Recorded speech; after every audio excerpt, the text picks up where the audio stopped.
Hello दोस्तों, जैसा कि मैंने पिछले वीडियो में कहा था कि मैं BS एग्रोवाल हायर इंजीनियरिंग मैथमेटिक्स का फुल सोल्यूशन लाऊंगा। तो आज से फ्रेंड्स मैं जो है स्टार्ट कर रहा हूँ चैप्टर 1।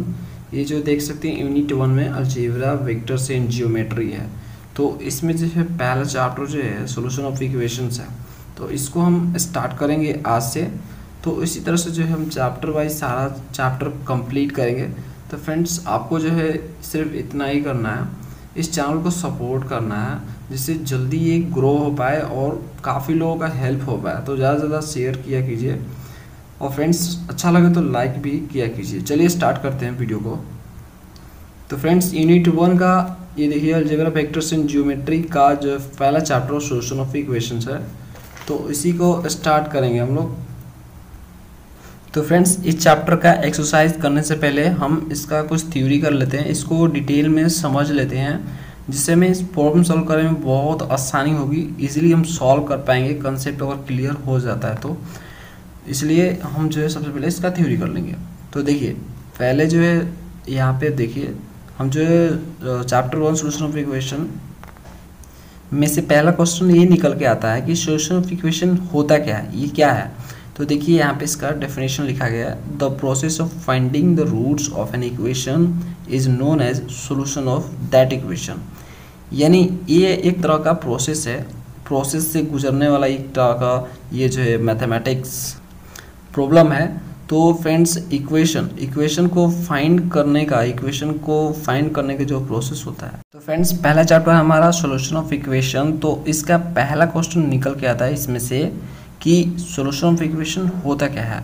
तो देखिए इसका डेफिनेशन लिखे इस पे, the process of finding the roots of an equation is known as solution of that equation. यानी यह एक तरह का प्रोसेस होता है रूट्स को फाइंड करने का। किसी इक्वेशन में से रूट्स को फाइंड करने के प्रोसेस को सोल्यूशन ऑफ इक्वेशन बोलते हैं। फ्रेंड्स मान लो कि जैसे f(x) आपका एक तरह का एक इक्वेशन है, ठीक है, a0 x के power n plus a1 x n minus 1 dot dot dot इस तरह से आपका चलता जाएगा ये प्रोसेस n टाइम्स तक, ठीक है। तो मान लीजिए आपका एक इक्वेशन है f(x) x के टर्म में। तो इसमें से जो रूट्स आएंगे उसको फाइंड करना, ठीक है, उसको फाइंड करने का जो प्रोसेस होता है उसको सोल्यूशन ऑफ इक्वेशन बोलते हैं। यानी इक्वेशन के रूट्स को फाइंड करने के प्रोसेस को सोल्यूशन ऑफ इक्वेशन बोलते हैं। अब आपके मन में क्वेश्चन ये आ रहा होगा कि रूट्स क्या होता है, रूट्स के फाइंड करने के प्रोसेस को सोल्यूशन ऑफ इक्वेशन बोलते हैं। तो देखिए यहाँ पे लिखे हैं रूट्स क्या होता है, the value of x which satisfies f(x) is equal to 0 is called its root. यानी जो f(x) आपका इक्वेशन है उसमें से जो x का value f(x) is equal to 0 को सेटिस्फाई करता है, मतलब x के ऐसा वैल्यू जो ये देखिए f(x) ये आपका है इक्वेशन है। तो इसमें x का वैल्यू जो भी x का वैल्यू है उसको रखने से इक्वेशन का वैल्यू 0 हो जाता है, तो उसको रूट्स बोलते हैं, ठीक है। तो जो इक्वेशन आपका रहेगा उस इक्वेशन को x का वैल्यू जो भी x का वैल्यू सेटिस्फाई करेगा, यानी जो बोलना चाहता है इक्वेशन, जो आंसर लाना चाहता है उसको सेटिस्फाई कर रहा है, तो उसको रूट्स बोलते हैं। जैसे f(x) इज इक्वल टू 0, यानी इक्वेशन जो है 0 के बराबर हो जाता है x के वैल्यू पे, x के वैल्यू पे, तो उसको रूट्स बोलेंगे। जैसे फ्रेंड्स मान लीजिए कि एक इक्वेशन आपका f(x) x² minus 2x plus 1 है इज इक्वल टू 0। यानी ये इक्वेशन ये बोल रहा है कि ये देखिए मैं इक्वेशन ये हूँ, तो ऐसा x का वैल्यू बताओ जिससे मैं पूरा का पूरा 0 हो जाऊँ, ठीक है। तो वो x का जो वैल्यू निकल के आएगा ना फ्रेंड्स वो होगा रूट्स। अब देखिए इसमें से हम क्या रखें इस इक्वेशन में कि जो है ये 0 के बराबर हो जाए। तो हम अगर 1 रखते हैं तो देखिए x की जगह 1 अगर हम रखते हैं 2 × 1 + 1, तो ये देखिए पूरा का पूरा 0 हो जाता है। 1 2 + 1 ये हो गया 2 - 2 = 0 आ गया। तो यहाँ पे आ गया आपका 0, यानी x = 1 पे जो है पूरी तरह से ये 0 हो जाता है। तो 1 क्या है, इसका रूट है। मैंने आपको बताया हुआ था, इसमें देखिए मैंने लिखा हुआ है द वैल्यू ऑफ x, जो x का ऐसा वैल्यू जिससे इक्वेशन सेटिस्फाई हो जाए, यानी जो इक्वेशन का कंडीशन है वो सेटिस्फाई हो जाए, जैसे ये बोल रहा है कि 0 के बराबर हो जाना चाहिए, तो उसको रूट बोलेंगे, ठीक है। तो ये आपका जो रूट आया x = 1 निकल के आएगा। इस तरह से बहुत सारे रूट्स हो सकते हैं किसी इक्वेशन के। कितने रूट होंगे ये अभी हम आपको पूरी डिटेल में समझाएंगे, धीरे धीरे आगे बढ़ते हैं थ्योरी में। आगे देखिए, आगे आपका लिखा हुआ है, नेक्स्ट पॉइंट लिखा हुआ है, a root of f x is that value of x where the graph of y is equal to f x crosses the x axis.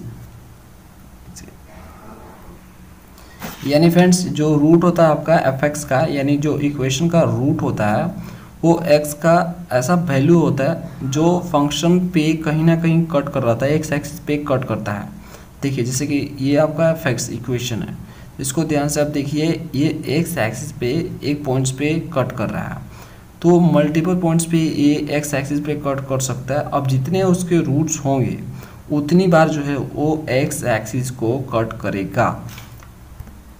यानी फ्रेंड्स अगर फंक्शन जो है आपका x के टर्म्स में है, x में है, तो वो x एक्सिस को कट करेगा। अब जितना उसका रूट्स होगा उतना बार वो x एक्सिस को कट करेगा। यानी रूट क्या होता है, f(x) का एक ऐसा वैल्यू होता है, f(x) में x का एक ऐसा वैल्यू होता है जो x एक्सिस को कट करता है उस पॉइंट पे। देखिए जैसे यहाँ पे x इक्वल टू a पे ये फंक्शन कट कर रहा है। कोई भी इक्वेशन ले लो आप, मैंने आपको इसका बताया हुआ था, तो ये भी अगर इक्वेशन बनेगा, ठीक है, तो ये भी जो है x इक्वल टू 1 पे, मान लीजिए ये 1 है, तो ये जो है 1 पे कट करेगा कुछ इस तरह से। चाहे जैसे आपका इक्वेशन, जो भी इक्वेशन का आपका ग्राफ हो वैसे तरह से आपका कहीं ना कहीं पे कट करेगा 1 पे, ठीक है। नेक्स्ट पॉइंट पे फोकस करते हैं फ्रेंड्स। अगला पॉइंट हमारा, the polynomial f x in x of degree n that is f x is equal to 0 is called on an algebraic equation of degree n। यानी फ्रेंड्स अगर कोई function है x के terms में है और n डिग्री वाला है तो उसको जो है अलजेब्रिक इक्वेशन बोलेंगे n डिग्री का, ठीक है, algebraic equation of degree n का उसको बोलेंगे। जैसे एग्जांपल के लिए फ्रेंड्स ये देख लो, ये आपका इक्वेशन है जो कि x के टर्म्स में है, मतलब x इसमें है, x आपको देखने को मिल रहा है, तो इसको हम अलजेब्रिक इक्वेशन बोलेंगे। अगर x है, फंक्शन में x है, x के टर्म्स में फंक्शन है, तो उसको हम अलजेब्रिक इक्वेशन बोलेंगे डिग्री n वाला। अब इसमें जितना भी डिग्री है n है, n क्या होता है, n आपका क्या है, इंटीजर है, पॉजिटिव इंटीजर है, ठीक है। तो जो x का पावर जो होता है वो n ही होता है, यानी पॉजिटिव इंटीजर होता है।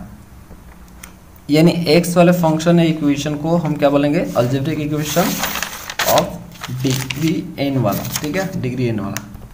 नेक्स्ट पॉइंट पे फोकस करते हैं। If f x contains some other function such as trigonometric, logarithmic, exponential, then f x is equal to 0 is called an transcendental equation. यानी फ्रेंड्स अगर जो है एक्स के टर्म्स में फंक्शन ना हो, इक्वेशन ना हो, किसी और टर्म्स में हो, जैसे ट्रिग्नोमेट्रिक के टर्म्स में हो, लॉगरिथमिक के टर्म्स में हो, एक्सपोनेंशियल के टर्म्स में हो, तो उसको हम जो है इक्वेशन का नाम रख देंगे, दूसरे टाइप का इक्वेशन होगा उसको हम बोलेंगे ट्रांसेंडेंटल इक्वेशन बोलेंगे, ठीक है। जैसे एग्जांपल के लिए फ्रेंड्स यहाँ पे मान लो कि आपका जो है फंक्शन एफ एक्स जो है आपका वो मान लो e⁻x है, कुछ इस तरह से एक्सपोनेंशियल फंक्शन है, तो इसको ट्रांसेंडेंटल बोलेंगे। अगर आपका वो फंक्शन मान लो log x हो, इस तरह से हो, ठीक है, इसको भी बोलेंगे। sin x हो तो इसको भी बोलेंगे। यानी x के टर्म्स में हो, वो किसके टर्म्स में हो, लॉगरिथमिक हो, आपका एक्सपोनेंशियल हो, या ट्रिग्नोमेट्रिक हो, या अदर कोई फंक्शन हो, x के टर्म के अलावा जितने भी फंक्शन हैं वो सारे आपको आ जाएंगे ट्रांसेंडेंटल इक्वेशन में। अगला पॉइंट फोकस करते हैं, application of solution of equation.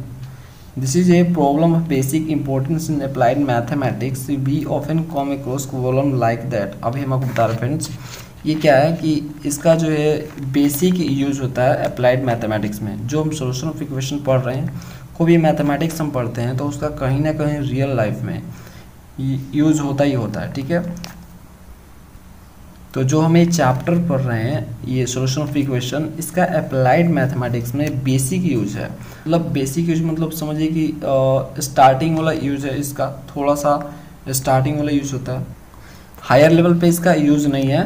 तो बेसिक में बेसिक यूज होता है इसका अप्लाइड मैथमेटिक्स में। अभी मैं आपको दिखाता हूँ फ्रेंड्स। अप्लाइड मैथमेटिक्स एक ऐसा मैथमेटिक्स होता है जिसका जो मैथमेटिक्स टर्म्स होता है, जो मैथमेटिक इक्वेशन होते हैं, फंक्शन होते हैं, वो सारे यूज़ होते हैं। यानी मैथमेटिक्स में वो मैथमेटिक्स पढ़ते हैं जिसका यूज़ रियल लाइफ में है, अप्लाइड होता है, ठीक है, हमारे साइंस में, तो उसको हम बोलते हैं अप्लाइड मैथमेटिक्स। यानी ऐसा मैथमेटिक्स जिसको हम रियल लाइफ में डायरेक्टली अप्लाइड कर पाते हैं उसको अप्लाइड मैथमेटिक्स बोलते हैं। अभी देखिए फ्रेंड्स, ये आपका जैसे देखिए अभी मैंने आपको बताया सोल्यूशन ऑफ इक्वेशन एक टाइप का अप्लाइड मैथमेटिक्स में बेसिक यूज़ करता है, उसमें बेसिक भैया। तो फ्रेंड्स सोल्यूशन ऑफ इक्वेशन भी अप्लाइड मैथमेटिक्स में बेसिक यूज़ होता है। तो देखिए यहाँ पे जैसे डिफ्लेक्शन ऑफ बीम, आप फिजिक्स पढ़ते हैं ना, तो फिजिक्स में आप 11th में 12th में या ग्रेजुएशन लेवल का जो फिजिक्स होता है उसमें आपने ज़रूर पढ़ा होगा, या डिफ्लेक्शन ऑफ बीम्स पढ़ा होगा, इसका इक्वेशन पढ़ा होगा।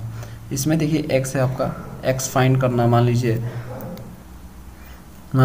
ठीक है फ्रेंड्स। तो एक्स फाइंड करना मतलब रूट फाइंड करना, तो रूट फाइंड करने के प्रोसेस को सोल्यूशन ऑफ इक्वेशन बोलते हैं। तो ये इक्वेशन को सेटिस्फाई करे, एक्स का ऐसा जो वैल्यू जो इक्वेशन को सेटिस्फाई करे उसको क्या बोलते हैं, रूट्स बोलते हैं। तो इसमें से मान लीजिए एक्स निकालना हो तो आपका आ गया, ठीक है। तो सोल्यूशन ऑफ इक्वेशन का ही ये पार्ट है। इलेक्ट्रिकल सर्किट का इक्वेशन है ये, मान लीजिए Q is equal to 2x+4 है, तो इसमें से x का वैल्यू निकालना है, तो आपका सोल्यूशन ऑफ इक्वेशन आ गया। और जैसे मैकेनिकल वेव है, इसमें आपका x का यहाँ पे देखिए x है, ठीक है, साइन के फंक्शन में है, तो इसमें अगर मान लो निकालना होगा x का वैल्यू, ठीक है, जिससे इक्वेशन सेटिस्फाई हो जाए। तो इस तरह से फ्रेंड्स ऐसे बहुत सारे रियल लाइफ एग्जाम्पल है जिसमें ये सोल्यूशन ऑफ इक्वेशन का बेसिक यूज जो है होता है, उसी को अप्लाइड मैथमेटिक्स बोलते हैं। यानी अप्लाइड मैथमेटिक्स में वो सारे जो मैथमेटिकल प्रॉब्लम आ जाते हैं जो डायरेक्टली अप्लाइड होते हैं, से आपका ये सोल्यूशन ऑफ इक्वेशन भी इसमें से है।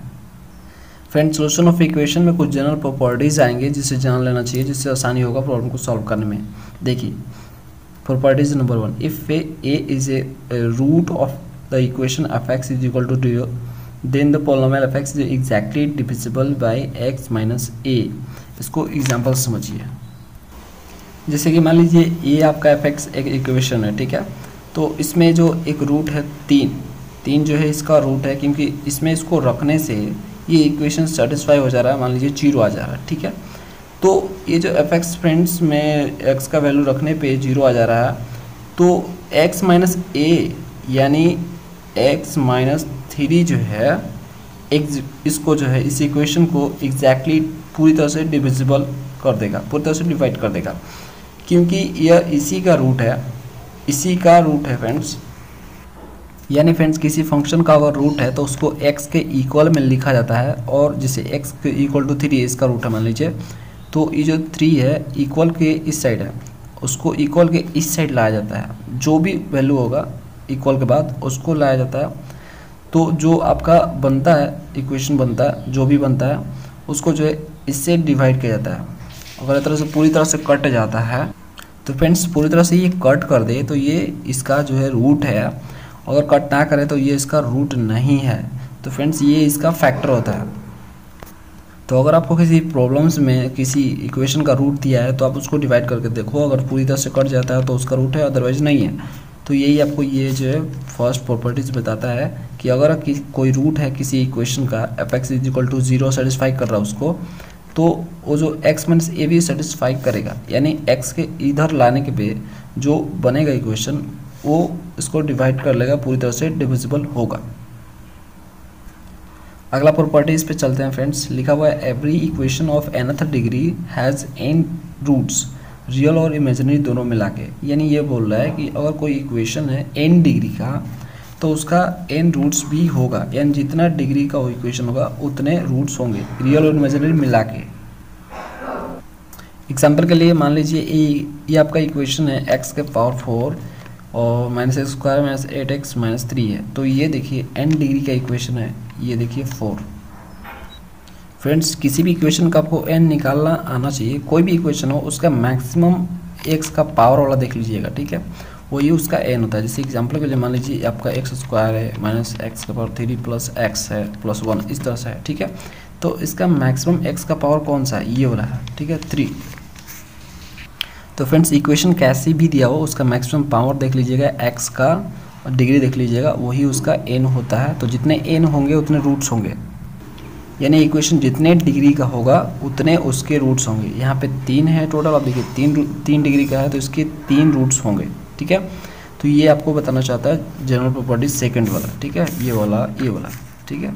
Every equation and degree has n roots.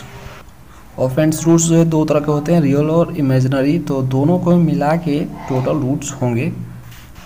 यानी कोई इक्वेशन n डिग्री का है तो उसके n रूट्स होंगे। और n व्हाट इज फ्रेंड, देखिए if a and fb have a different sign then the equation fx is equal to 0 has at least one root between x is equal to a and x is equal to b। यानी friends अगर किसी equation या function का मान लीजिए कि 2 root है उसका, ठीक है, और दोनों का साइन डिफरेंट है, दोनों का साइन जो है अलग है।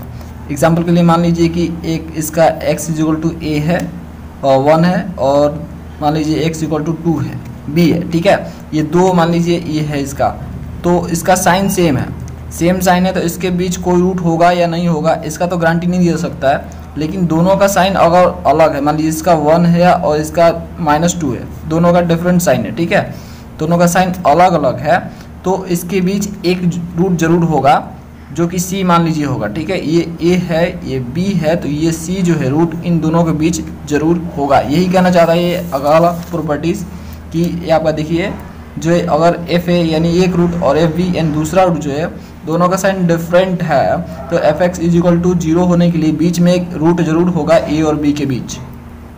और फ्रेंड्स वो रूट कुछ भी हो सकता है आपका, जैसे कि 1 और ये -2 है, तो वो आपका सपोज कीजिए कि वो आपका हो सकता है -1 भी हो सकता है, ठीक है। तो ये आपका रूट इसके बीच ही होगा, ये कहना चाहता है प्रॉपर्टीज़। अगला प्रॉपर्टीज़ पे चलते हैं। अगला प्रॉपर्टीज हमारा in an equation with real coefficient imaginary roots occur in a conjugate pairs. यानी ये कहना चाहता है कि अगर कोई इक्वेशन है और उसके जो है इमेजिनरी रूट्स है, रियल कोएफिशिएंट होने चाहिए। फ्रेंड्स देखिए यहाँ पे जो आपकी इक्वेशन है उसके रियल कोएफिशिएंट होना चाहिए। देखिए 2 जो है रियल कोएफिशिएंट है, और इसका 1 है तो ये भी रियल कोएफिशिएंट है, और 1 भी है तो ये भी रियल कोएफिशिएंट है। तो ये आपका जो रियल कोएफिशिएंट है इसका जो रूट्स होगा, अगर इमेजिनरी रूट्स इसका आता है तो ये बोलना चाहता है ये प्रॉपर्टीज़ कि अगर इमेजिनरी रूट्स आता है तो हमेशा कॉन्जुगेट पेयर में आता है, मतलब साथ में आता है, ठीक है। 2 जरूर होता है, वो एक नहीं होता, 2 होता है, पेयर में होता है, जोड़ा में होता है। जैसे एग्जांपल के लिए मान लीजिए इसका जो है रूट्स है 2 + √7i, एक रूट मान लीजिए है तो i है, तो यहाँ पे तो समझ लीजिए कि इमेजिनरी रूट्स है, तो ये साथ में नहीं रहेगा, एक और रूट्स होगा अपने आप आ जाएगा, वो होगा माइनस, ठीक है। वो हमेशा कॉन्जुगेट पेयर में आता है। कॉन्जुगेट पेयर कहने का मतलब फ्रेंड्स वो हमेशा जोड़ा में आएगा और साइन डिफरेंट हो जाएगा, ठीक है, प्लस है तो माइनस हो जाएगा और दोनों साथ में ही होगा। तो इस तरह से ये बोलना चाहता है कि कॉन्जुगेट पेयर में हमेशा होता है, सिंगल नहीं होता ये, ठीक है। अगर इमेजिन रूट्स आता है तो हमेशा पेयर में आएगा, कॉन्जुगेट पेयर में आएगा। अगला प्रॉपर्टी पे चलते हैं फ्रेंड्स। अगला प्रॉपर्टी से हमारा है in a equation with real coefficient irrational roots occur in conjugate pairs. यानी ये कहना चाहता है कि रियल्स कोएफिशिएंट हो किसी इक्वेशन के, तो जो इसके इरेशनल रूट्स होंगे वो हमेशा कॉन्जुगेट पेयर में होंगे। जैसे आपका इमेजिन रूट्स कॉन्जुगेट पेयर में होता है, इरेशनल नंबर भी जो होता है वो भी कॉन्जुगेट पेयर्स में आता है। जैसे फ्रेंड्स मान लीजिए ए इक्वेशन आपका 3x² + 2x + 1 है, तो ये इसका मान लीजिए एक रूट्स है 2 + √7, ठीक है। तो ये जो है एक रूट्स ऑटोमेटिक एक और आ जाएगा 2 - √7, ये हमेशा कॉन्जुगेट पेयर में आएगा, मतलब अकेले नहीं होगा। अगर मान लीजिए इरेशनल रूट्स आता है किसी इक्वेशन का तो वो हमेशा अकेले नहीं आएगा, साथ में 2 जरूर आएगा, ठीक है। उसको कॉन्जुगेट पेयर बोलते हैं। कॉन्जुगेट अभी बताया मैंने आपको, साइन डिफरेंट होगा, ठीक है, और जो है दोनों साथ में ही होगा, इसको कॉन्जुगेट पेयर बोलते हैं। तो अगर किसी इक्वेशन के इमेजिनरी रूट्स हो, इरेशनल रूट्स हो, तो हमेशा कॉन्जुगेट पेयर में आएंगे, यानी साइन डिफरेंट होगा और दोनों सेम ही होगा, ठीक है, न्यूमेरिकल में दोनों सेम ही होगा। फ्रेंड्स अगला प्रॉपर्टी पे चलते हैं। अगला प्रॉपर्टी से हमारा है every equation of the odd degree has at least 1 real roots. यानी अगर कोई इक्वेशन है और उस इक्वेशन का हाईएस्ट डिग्री जो है ऑड डिग्री है, ठीक है, ऑड नंबर आ रहा है, तो फ्रेंड्स उसका एक रूट तो ही होगा। जैसे एग्जांपल के लिए मान लीजिए ये आपका इक्वेशन है, ठीक है, इसका हाईएस्ट पावर देखिए 3 है जो कि ऑड डिग्री ऑड नंबर है, ठीक है। तो इसका एक रूट जो है जरूर रियल रूट्स होगा, मतलब रियल होगा, ना इमेजिनरी होगा ना इरेशनल नहीं, इमेजिनरी रूट्स हो या ना हो, लेकिन एक रियल रूट जरूर होगा। एक से ज़्यादा भी हो सकता है, लेकिन मिनिमम एक जरूर होगा। इसका ये कहने का मतलब है कि अगर ऑड नंबर मिलता है आपको, हाईएस्ट पावर ऑड नंबर है, तो उसका एक जो है रूट रियल होगा ही होगा। एक से ज़्यादा हो सकता है, लेकिन एक जरूर होगा। फ्रेंड्स, अगले प्रॉपर्टीज पे चलते हैं। The equation f x is equal to 0 can not have a more positive roots than the changes of sign in f x and more negative roots than the changes of sign in f minus x. यानी friends, ये properties ये कहना चाहता है, अगर कोई F x equation है और उसका साइन चेंजेस हो रहा है, जितना बार चेंजेस हो रहा है उसका उतने पॉजिटिव रूट्स होंगे, और उसमें माइनस रखने पर, मतलब एफ एक्स एक्स के जगह यहाँ पे माइनस एक्स रखने पे जितने साइन चेंजेस होंगे उतने उसके नेगेटिव रूट्स होंगे, उससे ज़्यादा नहीं हो सकते। ये कहना चाहता है ये। जैसे फ्रेंड, जो इक्वेशन आपका दिया रहता है वो एफ एक्स होता है, ठीक है, उसमें आप माइनस एक्स रखते हो तो वो एफ माइनस एक्स वाला हो जाता है इक्वेशन। तो ये एफ एक्स है, ये देखिए अब दिया हुआ है, तो इसमें साइन कितना बार चेंज हो रहा है अभी देखिए, ये रहा, आगे कुछ नहीं है तो प्लस है, ठीक है, तो प्लस टू माइनस एक बार चेंज हुआ, और माइनस ही ये प्लस दूसरा बार चेंज हुआ, और प्लस लेके माइनस, ये देखिए माइनस ही है, तो ये तीसरा बार चेंज हुआ, तो 3 बार चेंज हुआ, तो इसका 3 पॉजिटिव रूट्स होगा, ठीक है, ये कहना चाहता है ये। यानी अगर इक्वेशन दिया रहेगा, किसी फॉर्मेट में दिया रहेगा, तो उसका आप साइन देखना कितना बार चेंज हो रहा है, उसका स्टार्टिंग से देखना, जितना बार चेंज हुआ होगा उतना उसका पॉजिटिव रूट्स होगा। आप देखिए नेगेटिव रूट्स चेक करने के लिए कितना नेगेटिव रूट्स होगा, उसके लिए आपको एफ माइनस एक्स रखना होगा इसमें, ठीक है, यानी जहाँ जहाँ एक्स है वहाँ पे आपको माइनस एक्स कर देना है इसमें, ठीक है।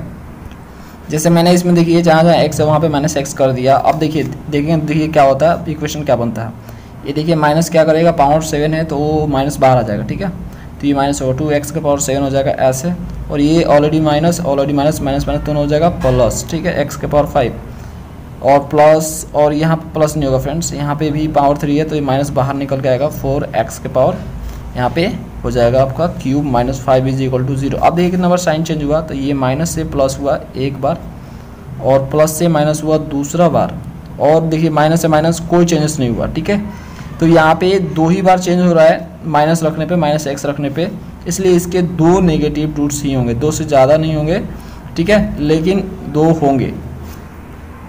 तो फ्रेंड्स, ये प्रॉपर्टीज हमें बताता है किस तरह से कितने नेगेटिव रूट्स होंगे, कितने पॉजिटिव रूट्स होंगे, ये हम पता कर सकते हैं आसानी से इक्वेशन को देख के। फ्रेंड्स, अगले प्रॉपर्टीज पे चलते हैं। If an equation of the nth degree has at the most p positive roots and the at most q negative roots, then it follows the equation has at least n minus p plus q imaginary roots। यानी friends, ये कहना चाहता है अगर कोई equation है उसके n मान लीजिए उसका p टोटल पॉजिटिव रूट्स होता है, मतलब p नंबर पॉजिटिव रूट्स होता है, और q उसका जो है नेगेटिव रूट्स होता है, ठीक है, टोटल p हो गया पॉजिटिव रूट, टोटल q हो गया नेगेटिव रूट्स, तो उसका इमेजिनरी रूट्स हमें अगर निकालना है तो उसका हाईएस्ट पावर देखना होगा। जैसे मान लीजिए एग्जाम्पल है इसका, हाईएस्ट पावर देखना होगा, हाईएस्ट पावर देखने के बाद p प्लस q यानी दोनों रूट्स को जोड़ देना होगा जितने होंगे, और जो है पावर में से घटा देना होगा। एग्जांपल के लिए देखिए इसका मैक्सिमम पावर क्या है, 7 है, ठीक है, हाईएस्ट पावर 7 है, तो n इज इक्वल टू 7 हो जाएगा, ठीक है, और यहाँ पे p पॉजिटिव रूट्स कितना निकाले, 1 2 3, टोटल 3 निकाले हैं, तो p इक्वल टू कितना हो गया, 3 हो गया, और इसका q देखिए 1 2, यहाँ पे 2 इसका हो गया टोटल, तो q इक्वल टू कितना हो गया फ्रेंड्स, 2, तो नेगेटिव रूट्स 2 आएंगे, पॉजिटिव रूट्स 3 आएंगे, और टोटल हाईएस्ट पावर है 7। तो अगर हम मुझे इमेजिनरी रूट्स निकालना है तो फ्रेंड्स मुझे क्या करना होगा, n में से यानी 7 में से जो हाईएस्ट पावर है ये दोनों को जोड़ के घटाना होगा, 3 + 2 यानी इसको माइनस करके 3 + 2, तो ये 7 इज इक्वल टू कितना हो गया, 7 माइनस यहाँ पे 5 हो गया ये, और 7 में से 5 जाएगा तो ये आ जाएगा 2, तो 2 जो है इसके इमेजिनरी रूट्स होंगे। तो फ्रेंड्स, ये जो इक्वेशन, इससे हम लोग कितने आसानी से जो है इमेजिनरी रूट्स निकाल लिए। तो ये प्रॉपर्टीज हमें बताता है किस तरह से हम इमेजिनरी रूट्स फाइंड कर सकते हैं अगर हम पॉजिटिव रूट्स और नेगेटिव रूट्स पता कर लेते हैं। तो ये फार्मूला आपको देता है फ्रेंड्स, n - p + q, ठीक है, ये आपको फार्मूला याद होना चाहिए। ये फार्मूला क्या है, छोटा सा समझिए एक तरह से, तो इसका इमेजिनरी रूट्स निकालने का ये फॉर्मेट है, ऐसे आप निकाल सकते हो आसानी से। फ्रेंड्स, नेक्स्ट प्रॉपर्टीज पे फोकस करते हैं। If α1 α2 α3 ... (n) be the roots of an equation, ये इक्वेशन फ्रेंड्स, ठीक है, तो इसका एक फॉर्मूला निकल के आएगा यहाँ से, एक प्रोडक्ट ऑफ रूट्स, ठीक है। यहाँ पे देख सकते हैं प्रोडक्ट ऑफ रूट्स ये आएगा, ये फॉर्मूला है minus n to the power n minus 1 to the power n a n divided by a nought. Example के लिए फ्रेंड्स देखिए यहाँ पे मान लीजिए इसका अल्फ़ा 1 अल्फ़ा 2 और अल्फ़ा 3 तीन हाईएस्ट पावर 3 है तो 3 रूट्स हैं, ठीक है। अगर तीनों का हमको प्रोडक्ट निकालना है, ठीक है, तीनों को प्रोडक्ट निकालना था, इस फॉर्मूला का यूज़ करके हम आसानी से प्रोडक्ट को निकाल सकते हैं। एग्जाम्पल को देखिए अल्फ़ा 1 अल्फ़ा 2 अल्फ़ा 3 तो क्या है माइनस n, तो माइनस n और पावर n कर देंगे n, तो पावर n क्या है हाईएस्ट पावर लिखा जाता है। यहाँ पे देखिए n जो है आपका यहाँ पे जितना प्रोडक्ट होगा, कितना रूट्स है यहाँ पे 1 2 3, तो यहाँ पे 3 हो जाएगा। n इक्वल टू क्या होगा फ्रेंड्स, यहाँ पे 3 होगा, तो यहाँ पे 3 लिख देंगे, ठीक है।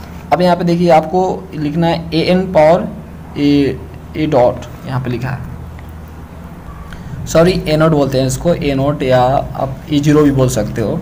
तो ए एन, तो एन अभी क्या बताया ना 3 का प्रोडक्ट कर रहे हो तो 3 होगा। तो तीसरा जो हो तीसरा टर्म आपका क्या होगा एन, यहाँ पे 1 2 3। तो फ्रेंड्स यहाँ से ये तीसरा टर्म आ रहा है, लेकिन इसको हम तीसरा टर्म नहीं मानेंगे क्योंकि हम इसको ए नोट मानते हैं, ठीक है। ए नोट ये आपका A1, फिर इसके बाद A2, इस तरह से A3, इस तरह से मानते हैं। ये 4 यहाँ पे टर्म्स हो गए। तो फ्रेंड्स हमारा यहाँ पे तीसरा टर्म क्या होगा 1 होगा, ये रहा 1, ठीक है। तो 1 लिखेंगे और divided by A note. A note मैंने आपको बताया था ये आपका ए नोट है, तो ये कॉफिशिएंट लिखा जाता है, ये जो एक्स का पावर एक्सेट्रा सब में लिखा जाता है, कॉफिशिएंट लिखा जाता है, ये 2 है, इसको 2 कर देंगे, ठीक है। अब यहाँ पे देखिए -1 के पावर 3 है तो ये माइनस निकल के आ जाएगा, तो -1/2 ये आपका आसानी से प्रोडक्ट आ गया रूट्स का, ठीक है। तो इस तरह से ये आसान है, फार्मूला का भी यूज़ करके कितना भी पावर का इक्वेशन हो उसका आसानी से आप प्रोडक्ट निकाल सकते हो इस फार्मूला का यूज़ करके। इसके लिए एक और एग्जाम्पल कर लेते हैं फ्रेंड्स। ये देखिए 4 डिग्री का है, तो हमको जो है प्रोडक्ट निकालना है। तो मान लीजिए alpha 1 alpha 2 alpha 3 alpha 4 4 roots होंगे, क्योंकि हाईएस्ट पावर 4 है तो 4 रूट्स होंगे, ठीक है।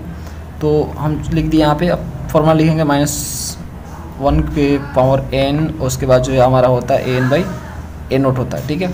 तो -1 के पावर n कितना है 4 है, ठीक है, हाईएस्ट पावर 4 है तो 4 लिख दिया मैंने, क्योंकि यहाँ पे प्रोडक्ट ऑफ 4 है, 4 1 2 तो लेके 4 देखिए 4 रूट से तो 4 हो जाएगा। यहाँ पे n है तो फ्रेंड्स मैंने आपको बताया ये ए नोट होगा, ये A1 होगा, A2 होगा, ये 3 A4 होगा, ठीक है, A4 होगा, सॉरी A4, ये 4 हो गया आपका। तो an कितना है, तो an हमारा कितना है फ्रेंड्स यहाँ पे, तो ये n हमारा 4 होगा, तो ये रहा 4th पावर ये है, सॉरी 4th टर्म ये है हमारा 1 2 3 4, ठीक है।